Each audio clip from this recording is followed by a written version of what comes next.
Yes, it's quite the offering, isn't it, Mary? After a long delay because of COVID-19, it's Ryder Cup Day, and I'll be honest with you, I had my doubts this day would ever come. But now that it's here, I think we just might be in for a cracking weekend. The action gets underway at 1:05 Irish time.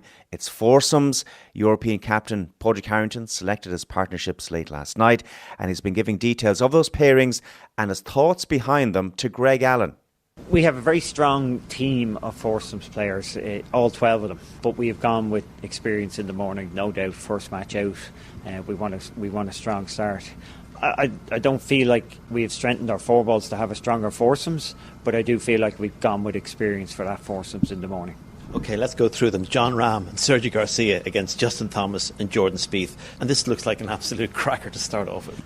You know, clearly I wouldn't want to read too much into this, but, you know, we knew that JT and Jordan would be out first. They're going to lead with them. We've got to stop them. That's just the way it is. So we had to go out with a big matchup for them, and you know, without doubt, we will all be watching that space tomorrow. And second match out, Casey and Victor Hovland. Now, clearly you've talked about experience here, but Victor Hovland is a rookie, but not just any rookie. He's a star rookie against Dustin Johnson, the world number 2, and Colin Morikawa, a major champion this year, the Open champion. I'm very comfortable with Paul Casey and Victor Hovland.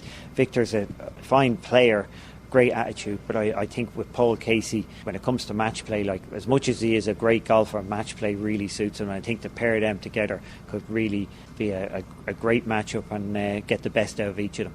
Lee Westwood and Matt Fitzpatrick up against Brooks Koepka and Daniel Berger in the third match. We always think of Matt as being, when it comes to this and match play, slightly underrated. He is much better player, underestimated player, and we just want to get him out there in a big game with somebody like Lee there on his shoulder, working together. I think, you know, this is an ideal partnership where you've got the experience sitting there. Matt's been a long time in the game, but he's got a big game in him, and it just sits very nicely. The last match out is Rory McIlroy and Ian Poulter. This was the pairing in Medina, which effectively in that match on Saturday turned around a scenario which gave Europe a platform to win. This is 9 years on, but they're up against Cantlay and Schauffele, who are one of the lock-in American pairings that you could have predicted at the start of the week. It's this one. How do you read it? There you go. You could have predicted ours as well. So yeah, that's probably a little bit like the first match. That sort of way that the US are hoping there with Patrick and Xander to have a partnership for years to come. Yeah, it's a big match there, but I think my guys are up to it. In the four balls, you're going to have Fleetwood, Hatton, Wiesberger and Shane Lowry to call on. You said or alluded to the fact that you're likely to use all 12 players on the first day. Is it fair to say we'll see Shane and those 3 players in the four balls in the afternoon? Absolutely. Something very strange if that's not the case. How do you view the whole way this has panned out, the draw, the way it's panned out? We like what we see. As I said, my team are in a very nice place. When you start looking at things, and you know, the US players are very highly ranked in paper, but the European players have nearly twice the wins around the world. So we're expecting experience to play a big part in this. It is a Ryder Cup, it is a pressure-filled atmosphere, so very nicely balanced, and looking forward to a strong start in the foursomes.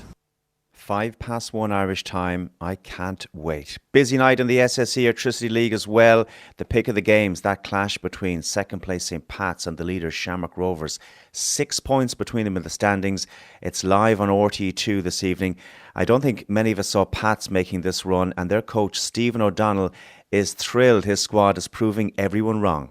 You know, I don't think a lot of you guys or many guys would have said 27 games in, Pats will be bang there. So that shows you the progression we've made with a small squad, very small squad, and a lot of young players that have we've given out a lot of debuts. So it's not easy for young lads, and the experienced ones have had to carry the can a good bit as well. And on the whole, I'm just delighted that there's so many tuning in. You know, the progression's been good. The all-new United Rugby Championship gets underway this evening. 2 Irish teams in action. Ulster home to Glasgow, Connacht away to Cardiff, both 7:35. And remember, for the first time, the games from the Irish provinces will be live on RTE and TG Cahir, and all games available on URC TV. Donal Lenihan will be part of our coverage throughout the season, and he joins me now, a man who's seen many reincarnations of this competition. Donal, how are you feeling about this latest one? Yeah, really looking forward to it, Darren. It's like a new beginning in so many ways. Crowds are going to be back into the stadia. This competition, as you mentioned, United Rugby Championship, 16 teams. There's going to be less games in it, so therefore there won't be clashes, for example, with the Six Nations Championship. So you'd hope as a consequence you'll see all the star players eventually when, the likes of the South Africans come back from the Rugby Championship down in Australia at the moment, that they'll all be fielding strong sides. How are you feeling about the Irish provinces, all four of them? It's going to be a lot tougher, I think, for some of the teams. I know Leinster will probably be strong, but the other three, will they be worried about this new format? Well, the new format, you have 4 different pools. So in other words, the 4 Irish provinces are in one pool in terms of qualification for the Heineken Cup. That's down the road, so we'll have implications there. But in the shorter term, look, Leinster always go into this competition as favourites. They've owned the tournament. I think they'll have more competition, which will be good for them from a European perspective. Munster, huge expectations on them.